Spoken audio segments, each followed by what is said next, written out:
In the late second millennium BCE, a network of powerful kingdoms stretched across the eastern Mediterranean. Their ships crossed open water, loaded with copper and tin.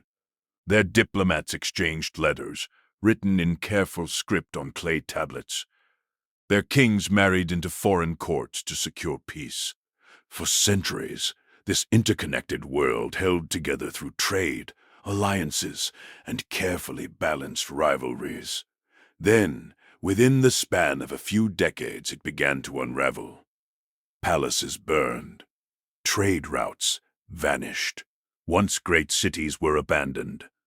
Writing systems disappeared in some regions, leaving centuries of silence in the historical record. Across Anatolia, the Levant, and the Aegean, the material signs of stability, monumental architecture, imported goods, royal archives, collapsed almost simultaneously. Later generations would look back on this moment as a dividing line. Before it stood the height of the Bronze Age, wealthy courts, professional armies, international diplomacy. After it came fragmentation, migration, and in some places, cultural amnesia. Modern historians call this turning point the Bronze Age collapse. It was not a single battle or one invading army that brought it about. It was not one king's failure or one empire's mistake. Instead, it appears as a cascading crisis. Political instability, economic disruption, climate stress, and warfare feeding into one another until the system could no longer sustain itself. Clay tablets discovered in ruined cities revealed desperate appeals for assistance.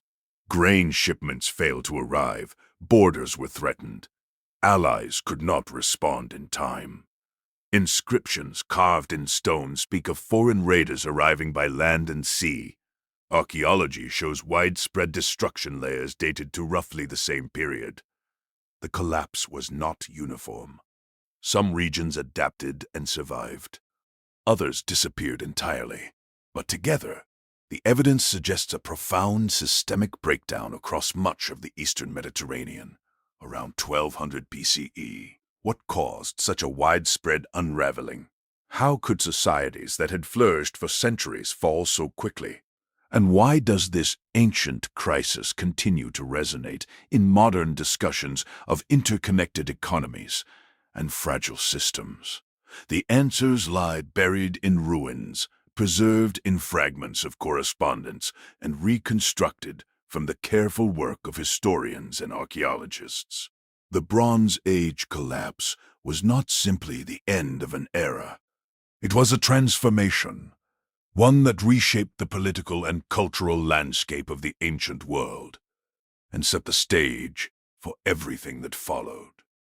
Around 1300 BCE, the eastern Mediterranean was a world of competing powers bound together by trade and diplomacy. To the north, the Hittite Empire dominated much of Anatolia. In mainland Greece, Mycenaean palace centers governed territories through bureaucratic administrations. Along the Levantine coast, prosperous city-states thrived on maritime commerce. In Egypt, the new kingdom stood as one of the most formidable states in the region, projecting influence deep into Syria and Nubia. These societies were not isolated. They were connected through what scholars often describe as an international system. Letters exchanged between kings reveal formal language, diplomatic gift-giving, and negotiations over marriages and military aid. Copper from Cyprus and tin from distant regions combined to produce bronze, the essential metal for weapons and tools. Luxury goods, ivory, glass, textiles, precious metals, moved across sea lanes linking distant courts. The system required stability. Bronze production depended on long-distance trade. Armies required coordinated supply lines. Palaces relied on centralized record-keeping and redistribution of resources. This was a complex world, and complexity brought both strength and vulnerability. By the late 13th century BCE, signs of strain began to appear. Some written records mention unrest and external threats. Archaeological layers show fortifications being strengthened in several cities. Grain shortages are referenced in correspondence, yet no single document announces the beginning of collapse. There is no clear starting point. Between roughly 1200 and 1150 BCE, however, the material record changes dramatically. Major urban centers in the Aegean world, including Mycenaean palace complexes, were destroyed or abandoned. The Hittite capital was burned and never reoccupied at its former scale. Several Levantine cities suffered destruction layers. Even Egypt, though it survived politically, faced significant invasions and internal strain. Trade networks that had operated for centuries disintegrated. Imported goods become rare in archaeological contexts. Writing systems disappear in some regions, particularly in Greece, leading to a period often referred to as the Greek Dark Age. The collapse did not mean the end of all civilization. Rural communities persisted. New political formations eventually emerged. But the centralized palace economies and international diplomatic framework of the late Bronze Age largely vanished. The Bronze Age collapse remains one of the most debated transitions in ancient history. Unlike events tied to a single conqueror or battle, this transformation unfolded across multiple societies. It appears to have been both rapid and uneven, destructive in some regions, while transformative in others. Understanding this moment requires examining not just wars or invasions, but also environmental pressures, economic fragility, and political instability. The story of the collapse is not one of sudden disappearance. It is the story of a system pushed beyond its limits, one crisis amplifying another until the structure could no longer hold. The late Bronze Age Eastern Mediterranean world was structured around palace-centered states. In these societies, political authority was concentrated in royal courts that controlled land, labor, production, and trade. Bureaucracies recorded shipments of grain, livestock, and crafted goods. In Anatolia, the Hittite Empire governed through treaties and vassal relationships. Its military strength allowed it to compete with Egypt for influence in Syria. The famous Battle of Kadesh, fought in the 13th century BCE, illustrates the scale and organization of these powers. Although inconclusive, it demonstrated the logistical capacity required to mobilize large chariot forces. In mainland Greece, Mycenaean rulers operated from fortified palace complexes such as Mycenae, Pylos, and Tiryns. Linear B tablets reveal administrative systems tracking commodities and labor. These centers coordinated regional economies and maintained networks with other Mediterranean states. The Levantine coast was home to city-states that thrived on trade. Their ports connected inland regions to maritime routes. Cyprus played a central role as a supplier of copper, essential for bronze production. Egypt, during the New Kingdom period, was one of the most powerful states in the system. Its pharaohs maintained military campaigns abroad and constructed monumental architecture at home. Egyptian records provide some of the most detailed contemporary accounts of the disruptions at the end of the Bronze Age. By the late 13th century BCE, several pressures converged. Archaeological and paleoclimate evidence suggests periods of drought affecting parts of the eastern Mediterranean. Reduced agricultural yields would have strained palace economies dependent on surplus redistribution. Grain shortages could destabilize both urban populations and armies. Simultaneously, evidence of population movements appears in both textual and material records. Egyptian inscriptions refer to groups arriving by land and sea, sometimes described collectively as foreign confederations. These groups have often been associated with the term sea peoples, though their exact origins and identities remain debated. Internal unrest may also have contributed. Palace systems were hierarchical and centralized. When communication networks faltered or resources diminished, the authority of rulers could weaken quickly. In some cases, evidence suggests rebellion or fragmentation within states. The collapse did not unfold identically everywhere. Egypt repelled major invasions and maintained continuity, though with reduced influence. In contrast, the Hittite political structure dissolved. Mycenaean palaces fell and were not rebuilt at their former scale. The disappearance of writing in certain regions underscores the depth of disruption. When administrative systems collapse, so does record-keeping. For centuries after the fall of the Mycenaean palaces, Greece left no written documents. The Bronze Age collapse, therefore, was not the extinction of populations, but the breakdown of centralized political and economic institutions. It marked the end of a specific way of organizing power and trade across the Eastern Mediterranean.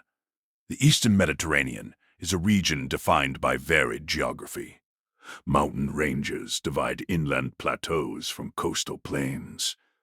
Seasonal rainfall patterns determine agricultural success.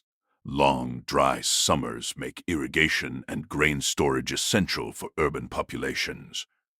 Late Bronze Age societies depended heavily on predictable harvests. Grain formed the basis of diet, taxation, and military provisioning. Drought or crop failure could ripple outward, affecting trade obligations and diplomatic stability. Recent climate studies analyzing pollen samples and sediment cores suggest that around the end of the 13th century BCE, parts of the region experienced prolonged dry conditions. While not uniform across all areas, these drought episodes likely reduced agricultural output in vulnerable zones. Geography also shaped trade. Copper from Cyprus had to travel by sea to reach major centers.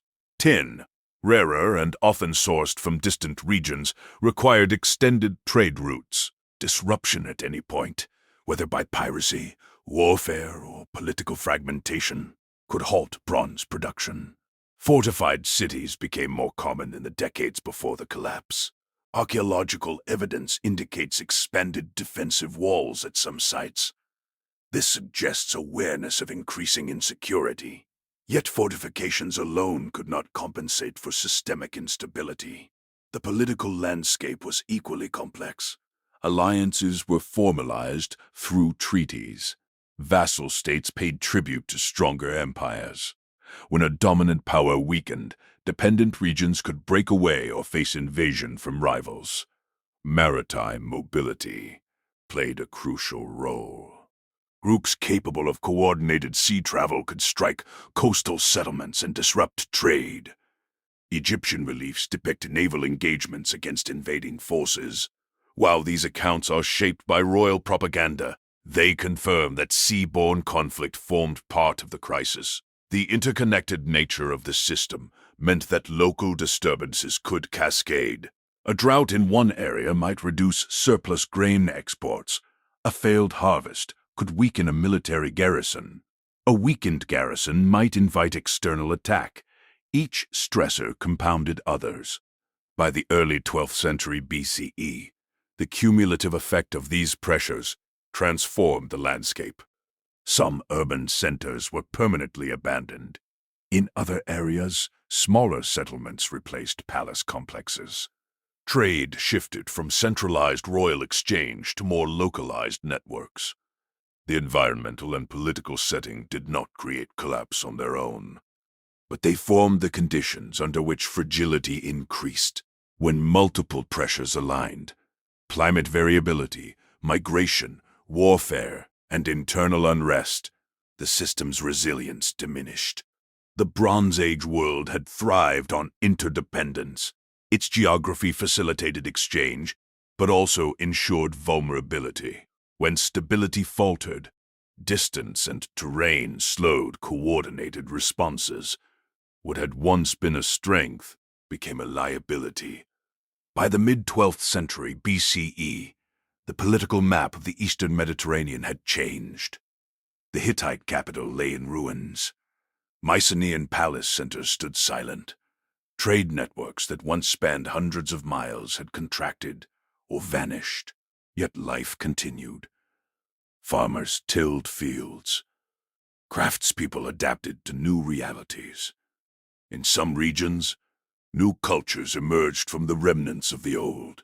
Over time, smaller polities reorganized into new configurations that would shape the Iron Age world. The collapse was not an ending in the absolute sense. It was a transformation marked by disruption and adaptation. The centralized palace economies of the late Bronze Age did not return, but other systems took their place. Archaeologists today piece together this transformation from burned beams, shattered pottery, and scattered tablets. Each excavation adds detail to a story that once seemed defined only by destruction. Increasingly, scholars view the Bronze Age collapse not as a single catastrophic event, but as a complex convergence of factors: environmental stress, economic fragility, migration, warfare, and internal instability. The lesson is not that ancient societies were uniquely vulnerable. Rather, it is that interconnected systems carry inherent risks. The very networks that enable prosperity can amplify crisis when multiple stresses occur at once. Standing amid the ruins of a late Bronze Age city, one sees both loss and continuity. Walls that once enclosed administrative centers now frame open sky. The silence of abandoned archives contrasts with the persistence of everyday tools found in nearby villages. History does not move in straight lines. Periods of integration can give way to fragmentation. Stability can mask underlying strain. The Bronze Age collapse reminds us that even sophisticated societies depend on balance between environment and economy, between power and cooperation. More than 3,000 years later, the questions it raises remain relevant. How resilient are interconnected systems? What happens when environmental pressures intersect with political tension? How do societies adapt when long-standing institutions fail? The collapse of the late Bronze Age did not erase human ingenuity. It reshaped it. Out of fragmentation came new cultural forms, new technologies, and eventually, new empires. The ruins remain, quiet but enduring. They stand not only as evidence of destruction, but as reminders that transformation often begins where certainty ends.